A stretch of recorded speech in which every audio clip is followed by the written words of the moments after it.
Hey, everybody. Welcome back to Your Handmade Business Television. That's YHB for short. I'm Isaac Watson. This is Sharon Fain. We are the partners in crime at Academy of Handmade and Unanimous Craft.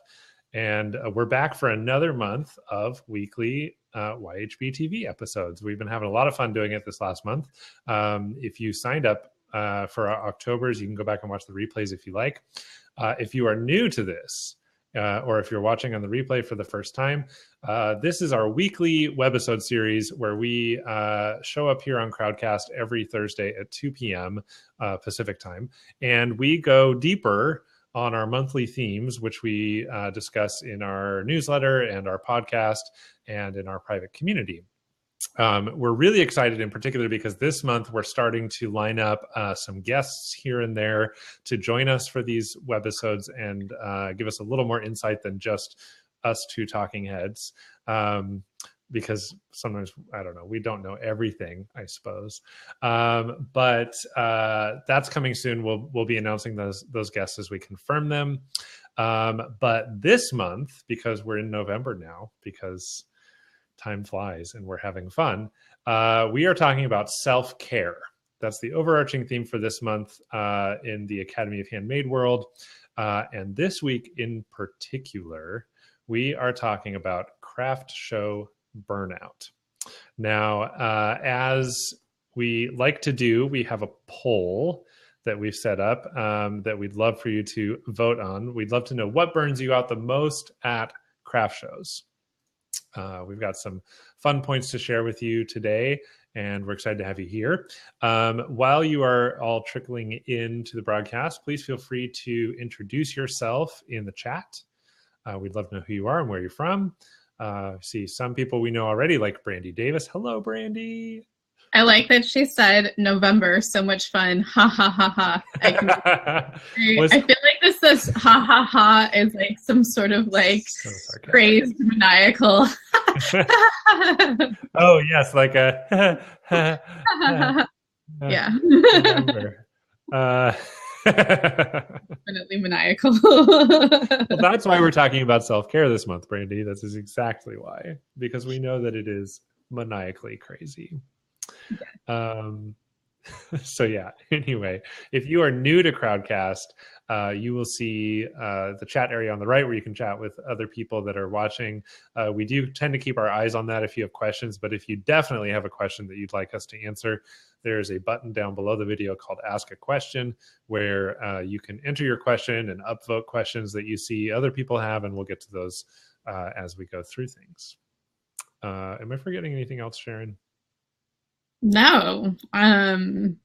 Yeah, sometimes I can't believe it's November either. I know. We do so many of these, and sometimes I forget, like, is there some critical piece of information that I'm forgetting to convey? No, I think that's it. Let's dive into starting talking about this stuff, though. It's that point, you know, where obviously there's like a million spinning plates for handmade businesses that they're undertaking. And one of those spinning plates is craft shows. And having walked and done craft shows myself, like it is a long day, or days as it might be. And burnout is a thing. And a lot of times people will have, you know, almost all of their weekends booked, you know, starting this month through December, with some kind of show. So whether they're big or little, they all take a lot of effort. And so we wanted to talk about some tried and true ways to take care of yourself during craft shows. So we're taking some of this too from a couple blog posts that we also have up on our site. So we might reference those, and I think maybe Isaac might even throw them up in the chat. But so the first thing about making sure you do not burn out at craft shows is being prepared and having a plan. So obviously you're going to probably have some kind of plan and think through things. If you don't, then maybe you should really rethink doing craft shows. But then also thinking, you know, what's your ABC? And so this kind of goes into one of Isaac's favorite things, which is the pre-mortem. Would you want to talk about that and how you might do a pre-mortem on a craft show? I would love to talk about that. As you said, it's one of my favorite things. I love pre-mortems. I feel like, I don't think we've talked about them on YHB TV, but I've mentioned them on the podcast before. We talked about them, like on our first one maybe or something. Yeah. We also, we mentioned them in our holiday game plan. Okay. Maybe it was the holiday success series we did then. Anyway, I talk about them a lot. They've come up. If you've been following us at all, you've probably heard us discuss this. So hopefully I won't bore you to death, but basically a lot of times when you go through a big project or an event or something like that, we have a tendency to do a debrief or a post-mortem activity where you kind of analyze what went wrong or what went well, things like that. And that's all well and good.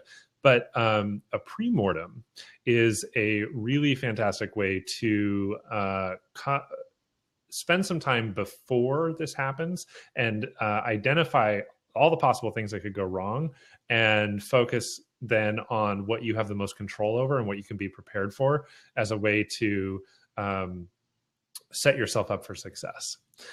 So specific to craft shows, it's probably a good idea to sit down with yourself and maybe a booth buddy or a fellow maker or your cat and spend, 30 minutes or so. The cat won't give you very much feedback, but spend 30 minutes or so working through a little pre-mortem exercise.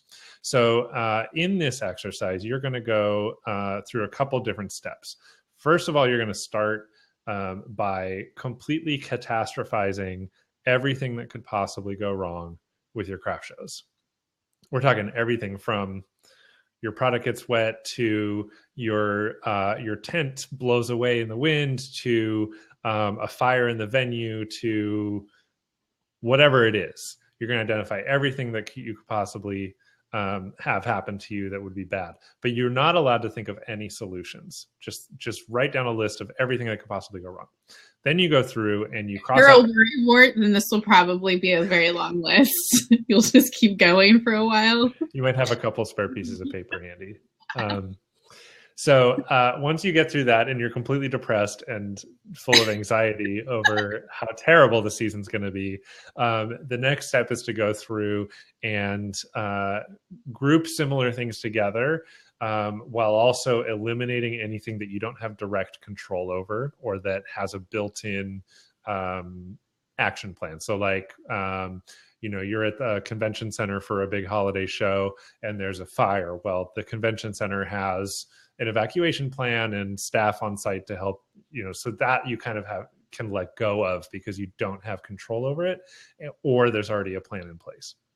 Then, once you know what you do have control over, you go through and you look at what's the most likely to happen, pick those top 3 or 5 or 6 things, and then come up with an action plan on what you can do to either prevent that or react to that in a productive way or solve that problem before it happens. So the whole point of the pre-mortem exercise is to rid your mind of all of the anxiety-inducing things that you can't control, focus on the things that you can control, and set plans in place by prioritizing what's the most important thing to worry about. It's like focusing your anxiety like a laser. Yeah, no, totally. Like, I think it's so helpful when you have all of the worries in your brain and you can just like let them out onto paper. I think there's something cathartic about that. Yeah, so there's obviously like having this sort of like catastrophe plan that Isaac talked about. But I also think sometimes people don't think a lot of like minor things about planning and being prepared. Like, obviously there's like, if you go to the Nicole list, the Nicole blog post, I think she has a list of like things to bring at a show. And like, there's tons of like checklists, and you can probably even adapt one to your own needs of like what you should bring to a show and like do that. I mean, if you haven't done a lot of shows, maybe it's not as refined, so you need those lists. But I think people forget to think about like, what if your booth mate doesn't show up and now you were preparing for half a booth and now you have a whole booth? What if your neighbor doesn't show up and you have all this extra space and you don't want it to look sad next to you, right? Like, and these are things obviously like the show producer will tell you if you can like kind of go in or whatever. And I know some people just don't even really ask. They just kind of mosey in. But like,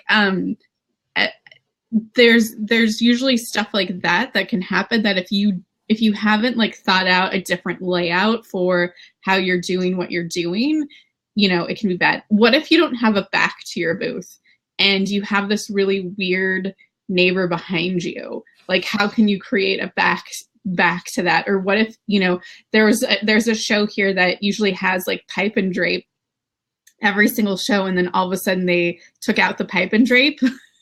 So all of a sudden you don't have anything behind you at a show, right? Like you have no walls. And so like you have to be prepared. What if the show does something that you weren't expecting? What if the venue did something to the show? Like there's a lot of things that could come up. What if your tent break, things like that. Also have a pitch ready. So like you should already go through and be like, okay, here are the things that I'm going to direct people to, and here's how I'm going to sell them. So like if you kind of even just have those points ready to go, you kind of know what you're going to say to people. So you're just not continually making things up on the fly or saying the same weird rote. I know that happens to me if I just start making stuff up. Like I'll just start saying the same weird rote sentence. And I was like, why do I keep saying this? Like, it's because I didn't have a plan and I just started saying it. And now it just is the thing I keep saying. So what if somebody asks for a discount? So this could be like, what if somebody just asks straight up, will you give me a discount? Like, what about those people? How do you politely tell them to go away? That's what I think you should do.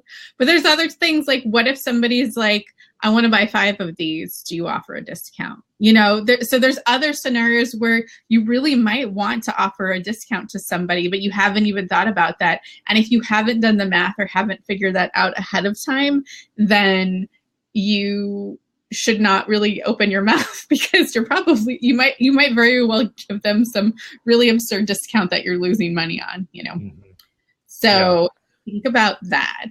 A couple other things I can think of are like, what happens if you lose your Wi-Fi signal or you can't, or, the Square app starts crashing and you can't process payments. What's your backup plan there? Do you get out the old ka-chunk? What happens if you sell through a product? Yeah. Like you don't have any inventory left on your hottest seller. Is there a way you can take pre-orders or, basically, think through all the possible things that could happen and see if you can come up with some solutions ahead of time. Definitely. Do you guys have anything on planning that you're like, oh, dang, I did my first show and I totally wish I would have planned for XYZ? Let us know in the chat. Maybe we'll start getting back to those. I feel like Brandy's probably seen it all. Oh, yeah. I lost my voice the week of a show.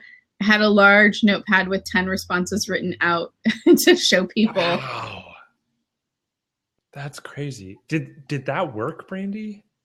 Like 10 responses. It's funny that you could think through and like boil all of your conversations down to a sympathy vibe. That's funny. That's tough. Especially like it would probably be hard to scramble and find someone to be a booth buddy too and be your voice. It's always hard to find people who can sell your work as well as you can.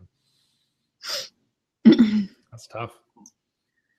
Okay. So the other part, so the last part about like making sure you're not burning out at craft shows is like having the plan so that, you're not scrambling and stressing out on the fly because that will create a lot of burnout.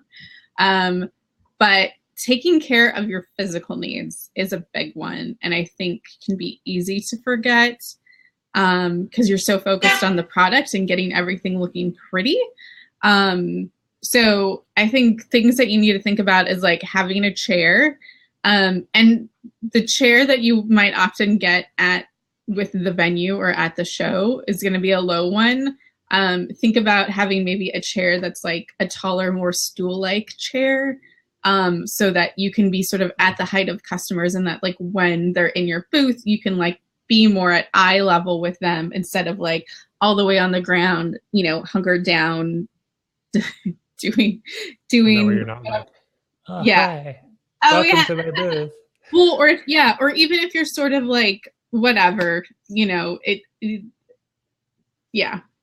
just creates for a better, like less looking like you're lazy atmosphere. I feel like when you're just sort of like in a chair slumped down, and it's very like passive, like you must come to me situation. So,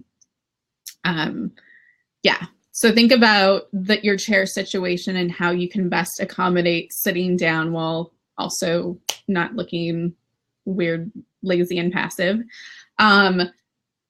Think about a booth buddy. So you might not have a booth mate, so that's fine too. But also think about like, so if you need to go to the bathroom, anything like that, where you have to step out of your booth, be in a long line of lunch for a food truck or something. Think about who at the show can help cover for you. That's one thing. Lunch and hydration is a big one too, and snacks, making sure that you're well fed and well hydrated. I think it's easy to not drink because you might be concerned about going to the bathroom or whatever, especially on a hot day. Like you forget to drink sometimes and you're talking with people. So make sure that you have, plenty of water bottles. Don't just rely on buying water at the show or going and walking to a drinking fountain. Have multiple water bottles, not just one. And then lunch and snacks. As I mentioned, there's a lot of food trucks or food stands at these places, but they get slammed usually all around at the same time.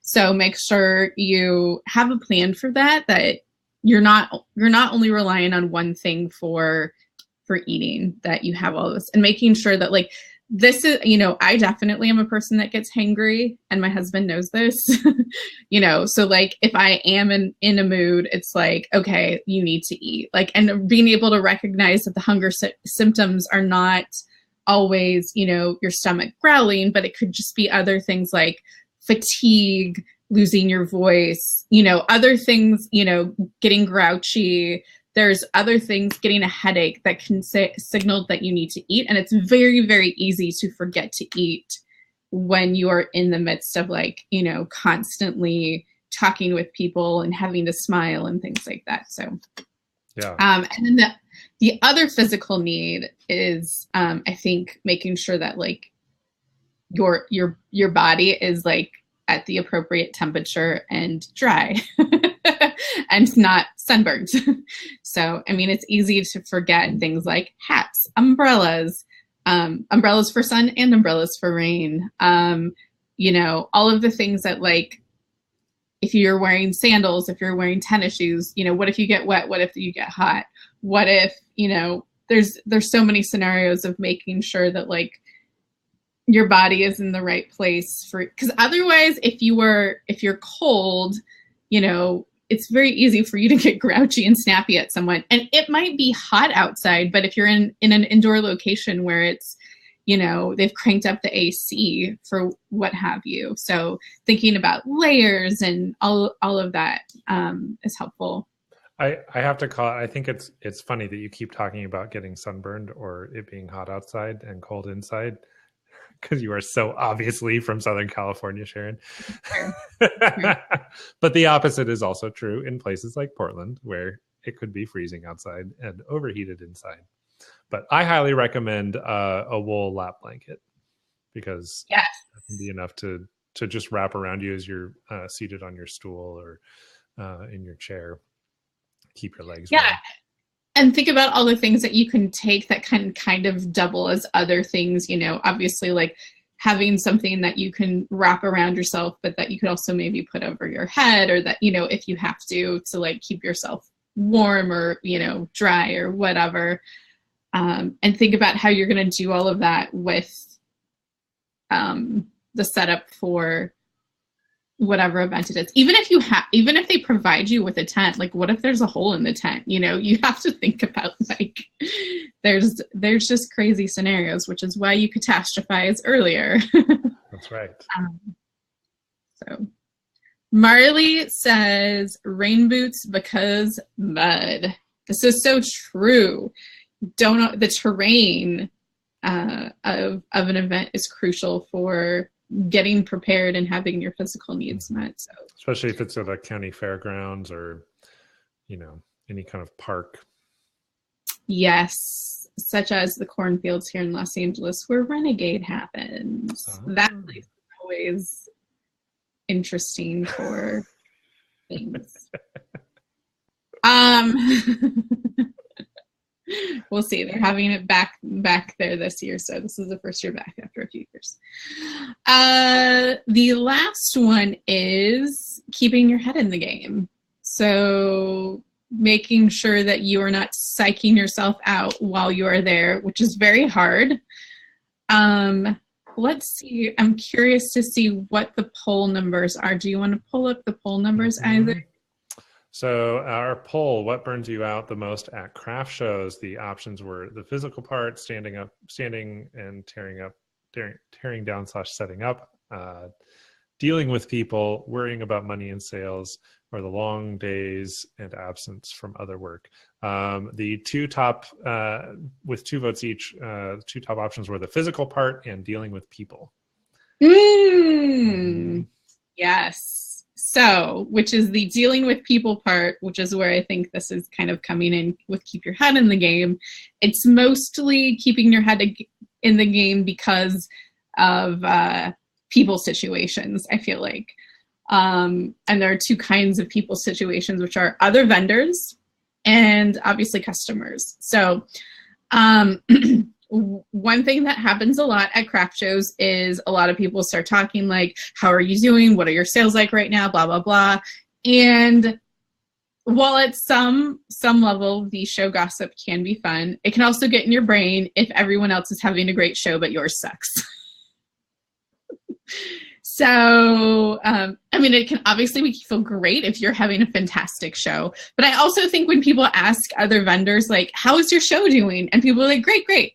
I think people, it's like, can be more like Yelp reviews where they like, yeah, 5 stars. But they don't really, like, there's a lot of other things in there that you haven't really gotten into. They're just kind of giving you like the top level. Yeah, show's great, right? Like, they're not really... You don't really know what their sales are, like, and you don't really know what that means in terms of their sales. Like, I think it's just super subjective when people tell you the show is going great or not. And I think you just kind of grain of salt that one when somebody talks to you about, you know, what everything is. So, Erwin says, I found myself trying to overcompensate for being an introvert and giving myself a migraine by smiling at everyone. Now I chill out more and it's better. Yes. Don't over extrovert yourself so much that it's causing you pain. Yeah. And that you can't, like, and it's also a marathon, not a sprint. So like if you've like sprinted on the extroversion, you're not going to have a lot of extroversion left for the end of the day. So. Yeah. Marley echoes that, saying being on for people is very hard for introverts. Now, I just have to shout out for the introverts in the world. Makers, a lot of makers are introverted. I think the type of business and the creative nature of it and the being self-employed tends to attract a lot of more introverted people. So that is definitely, I remember craft show hangovers. It's just like, oh man, totally. I'd just be a total zombie for the next 48 hours. Yeah. That's tough.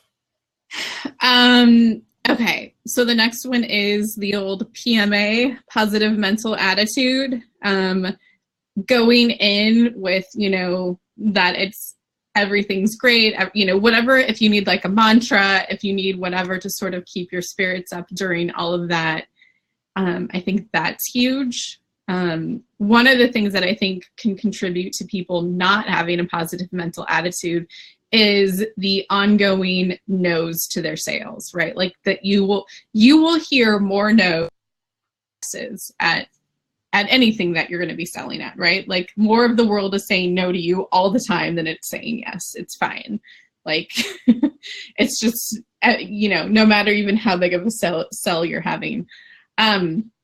So remember that every time someone says no to you, that does not increase the chances that the next person's going to say no to you. Your odds of yes are resetting every time. So it's easy to feel like if you've gotten 10 no's in a row, that means the 11th one is likely to be a no. It's not, which is going back to the PMA, positive mental attitude, thinking about, you have to like allow everything to start new. And it can be very exhausting to go in and do that.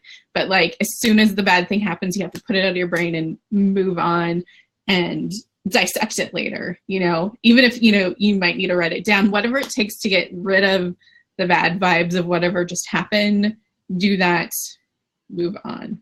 So, and another way to sort of make that happen is to have a carrot to dangle at yourself at the end, whatever that reward is, whatever the treat is, to say, good job for just doing this and trying it. It could be, having dinner at a restaurant afterwards. I know some people here will, if the depending on where the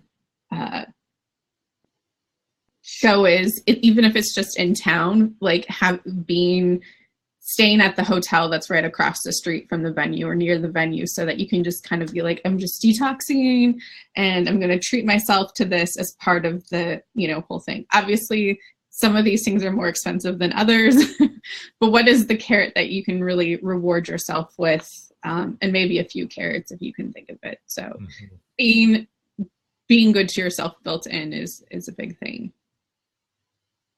Yeah, I think I used to do the meals out after shows was like my big thing, because the last thing I wanted to do was go home and make dinner, right? Right. So as long as loadout didn't take super long, we'd always go out to a fun restaurant. I remember going down to San Francisco for a show. That it was my first time down there for that show, and I had a friend who was down there vending at it as well, who was from Portland. And we met up afterward at this really fun pizza place in Noe Valley, and just had a really great time. It was a great way to kind of kick back and celebrate working so hard at that show, which ended up being really successful for both of us. If you need a plan to have like happy hour afterwards with somebody, or whatever it is to make you feel like you've gotten a treat out of it, Obviously, some of you are such introverts that you just want to go home and sleep. Totally. So there's like but maybe that's the thing. You're like, I have it set up where my favorite blanket is ready for me. The dog is ready to go. The cat's ready to go. Mm-hmm. Your favorite hot chocolate, your favorite whatever beverage that is going to make you feel great.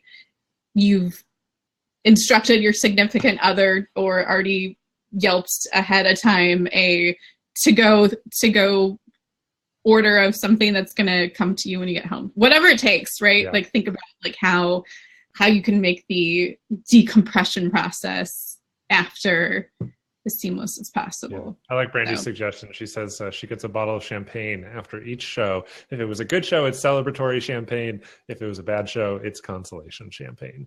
Champagne for everyone. Here's to you, Brandy. I love it. So, Marley says she loves having a vendor tribe. Having dinner with a new vendor bestie is fun. I totally agree. Yeah, and this is the time when you're getting to see everyone again, that you can reconnect with. Like, I think it's huge. Like, you're getting to see your friends in person that you don't get to see a lot during the rest of the year. Likely people who are in town only for a specific show. Maybe you're the one in town for that specific show. Think about how to make it so that it's an experience that is rewarding to you, not just sucking the energy out of you. So yeah, this will keep you from murdering customers at a future point. The other comment I wanted to call out was Erwin said that sometimes the fake it till you make it attitude is necessary, especially on slow sales days. And that is so true. And you have to like be able, it's so hard because like obviously when you hear no all the time, it can be very defeating. But if you just really have all of the things ready for why people don't buy, and it's okay, just move them along. Like, it's fine. They're not my people. It's fine. Like, there are a million reasons why a show can be bad. That's why shows are great, because when they're a gamble and they pay off really successfully, you're like, yes, these are the best things ever. But they can also be, time suck drudges that make you feel like you never want to do them again. Yeah, that's true. Does anybody have any questions for us, or any other advice to offer from your own experiences about avoiding craft show burnout? Please feel free to throw them in the chat, or if you want to use the ask a question button, you can do that as well. And speaking of craft shows, in about a half hour, right after this, 3:00 Pacific time, 6 p.m. Eastern. Uh-huh. Isaac is going to be doing a